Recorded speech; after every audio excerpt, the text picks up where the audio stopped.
حمد و ثنا اور آقا کریم صلی اللہ تعالیٰ علیہ وآلہ وسلم کی ذات پر تحفہ درود و سلام بھیجنے کے بعد میرے نہایت واجب الاحترام اساتذہ کرام اور ہم مکتب ساتھیوں بھائیو، السلام علیکم ورحمۃ اللہ وبرکاتہ۔ آج جس موضوع پر میں کچھ دیر بیان کرنے جا رہا ہوں اس موضوع کا نام ہے عظمت قرآن۔ دعا کیجئے کہ اللہ عز و جل مجھے حق اور سچ بیان کرنے کی اور مجھے سنا کر اور آپ کو سن کر اس پر عمل پیرا ہونے کی توفیق عطا فرمائے۔ اللہ رب العزت نے اپنے پاک کلام میں ارشاد فرمایا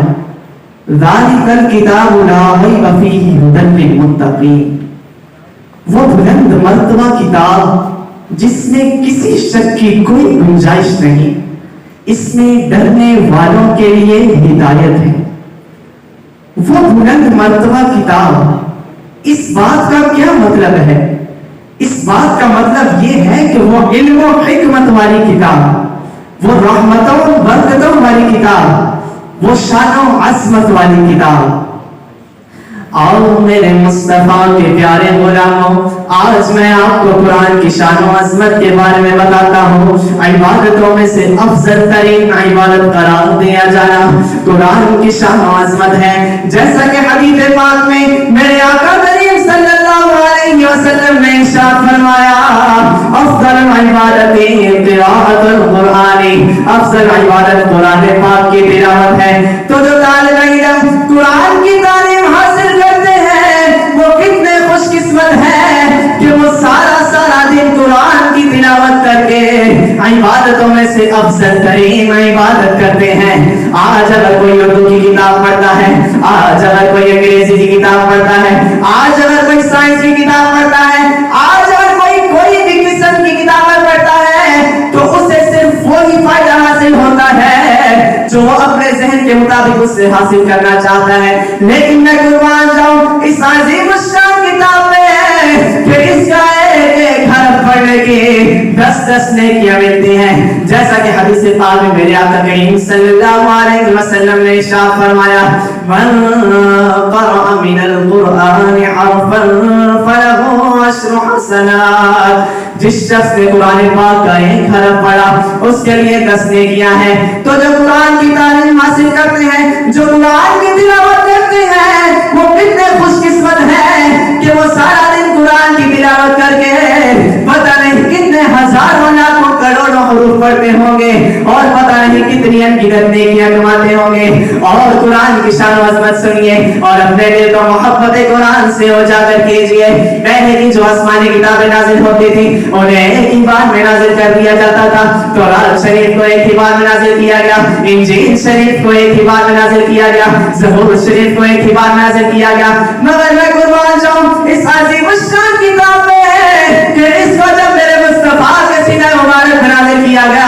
تو آہستہ آہستہ کر کے نازل کیا گیا۔ اور قرآن کی شان و عظمت کو سنیے، پہلے کی جو آسمانی کتابیں نازل ہوتی تھی وہ صرف نبیوں کو یاد ہوتی تھی، مگر میں قربان جاؤں اس عظیم الشان اور نارائن کتاب پہ کہ آج دنیا میں بچہ اس کا حافظ ہے، بچہ اس قرآن کا قاری ہے۔ اور قرآن کی شان و عظمت سنیے، پہلے کی جو آسمانی کتابیں نازل ہوتی تھی اور میرا تو بدل کر دیا جاتا تھا، مگر میں قربان جاؤں اس نارائن کتاب میں کہ آج تک کوئی بھائی کا نال پیدا نہیں ہوا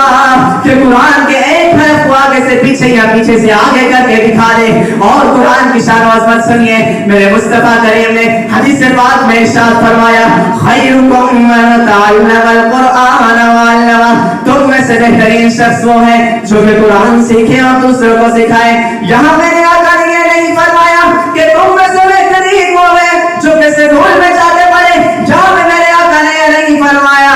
کہ تم میں سے بہترین وہ ہے جو اکیڈمی میں جا کے پڑھے، یہاں میرے آقا نے یہ نہیں فرمایا کہ تم میں سے بہترین وہ ہے جو کالج میں جا کے پڑھے، جہاں میرے آقا نے یہ نہیں فرمایا کہ تم میں سے بہترین وہ ہے جو کہ یونیورسٹی میں جا کے پڑھے، جہاں میرے آقا نے یہ نہیں فرمایا کہ تم میں سے بہترین وہ ہے جو کہ ڈاکٹر بنے، جہاں میرے آقا نے یہ نہیں فرمایا کہ تم میں سے بہترین وہ ہے جو کہ انجینئر بنے، بلکہ میرے آقا کریم صلی اللہ علیہ وسلم نے ارشاد فرمایا